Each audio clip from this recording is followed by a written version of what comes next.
el odio a las mujeres, la permanencia inminente de la muerte, constante, perpetua, perpetualmente era la amenaza de la muerte. No sabíamos si cuando nos llevaban al baño porque teníamos que pedir, Señor, por favor, teníamos que decir eso, Señor, por favor. Entonces venían, desataban y nos llevaban al baño. Lo que pasa que entre la cucha y el baño no sabíamos si nos llevaban realmente al baño o nos llevaban o podíamos morir. Esa incertidumbre, esa pérdida de identidad, otra de las características eran, se consideraban una casta de señores superiores, y eso pasó en el Vesubio, porque, por ejemplo, en el equipo de Durand-Sáenz se consideraban y se llamaban la contrainteligencia, que era como una jerarquía que constaba, por supuesto, Durand-Sáenz y todo un grupo que lo rodeaba, que se llamaban de la contrainteligencia. Todos eran de inteligencia, de distintas armas, todos pertenecían a inteligencia. Eso es lo que les permitía estar en estos lugares totalmente fuera de la ley, totalmente clandestinos. Pero cada arma, cada uno de las policía federal, policía provincial,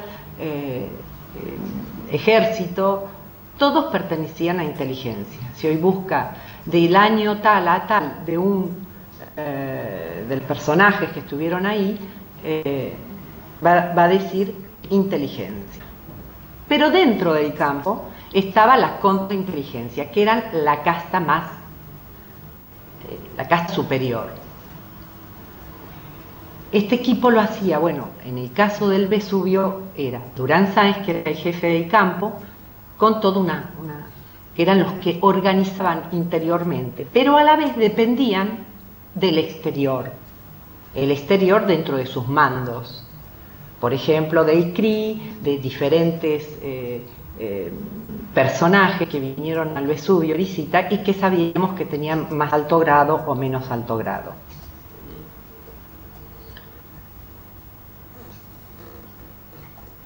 Esta ideología tiene que ver, si hacemos una genealogía de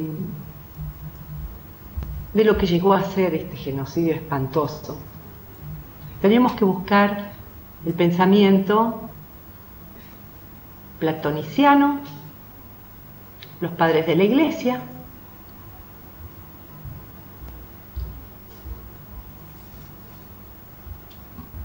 hasta el idealismo hegeliano. Esto tiene que ver con un idealismo ascético totalmente mancomunado con la Iglesia católica. Esto no se puede lograr una organización y una fraternidad como la que tenían y como la que hoy se observa, con el silencio, con la falta de asumir las responsabilidades y las atrocidades que hicieron. Solamente se puede explicar si hubiera algo que los cimenta, que los une. Y esta es la ideología de la Iglesia Católica también. Esto es un pensamiento construido, es una ideología construida y que todavía está actuando, porque todavía se están encontrando las consecuencias de esta ideología de la muerte. Y digo esto porque aparte de no haber aparte de no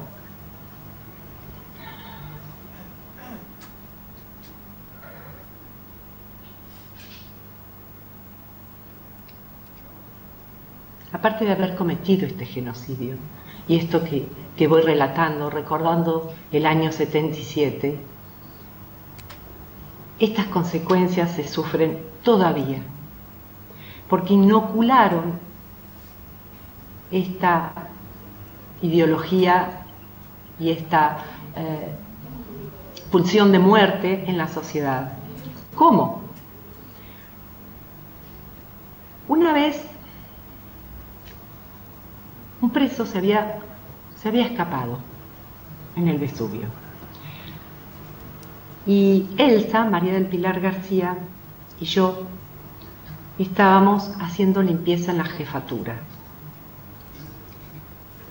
Entonces nos encadenan a una silla y vemos que hay mucho movimiento y que hay mucha cosa y que hay mucha revuela, y nos decían sí, se escapó un preso, y bueno, y ahí nos tenían atadas, y bueno, con mucho miedo, porque dijimos, bueno, acá nos matan a todos, bueno, el pánico que teníamos. Y entonces nos dicen, al cabo de un tiempo se calman y dicen no, que no lo habían encontrado, que se había escapado, bueno, con todas las agresiones y todos los insultos. Y Durán Sáenz, que estaba ahí, dicen, bueno, no se preocupen, que si no los matamos nosotros, los matarán ellos. Esta frase es algo que a mí me quedó, porque cada vez, a pesar de que el tiempo pasa y a pesar de que la evolución normal de todas estas cosas, y que hoy podemos terminar en un juicio como este, esta frase tiene vigencia constantemente. En ese momento se refería al hecho de que si se llegaba a escapar un preso, nadie le iba a creer, y menos una organización político-militar. ¿Por qué? Porque lo hubieran ejecutado por traidor. Esta frase continúa a tener esta vigencia hoy en la sociedad argentina. Cuando salimos los sobrevivientes, cuando nos liberamos, esta liberación fue la liberación de ellos, de ponernos en el exterior, en la sociedad, en el exterior del campo. El camino de la libertad de cada uno de nosotros nos pertenece y es personal, porque es algo que pertenece a esto de poder ir superándose y poder ir liberando. Este camino es un camino a la libertad. Hay muchos que todavía no están libres y que conservan el odio que vivimos en esos campos.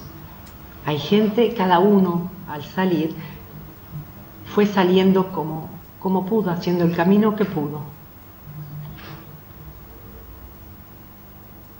Pero así como digo, un genocidio, un golpe militar no se hace por decreto, se hace porque había una sociedad que lo apoyaba, porque había una iglesia católica que lo apoyaba y le daba esa legitimidad.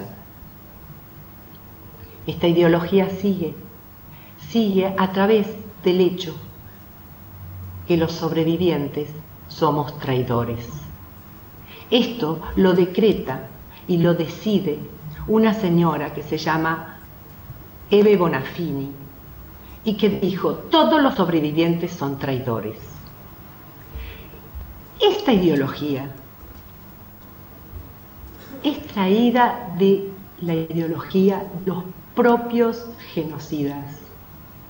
Ellos en los campos de concentración crearon la figura del traidor.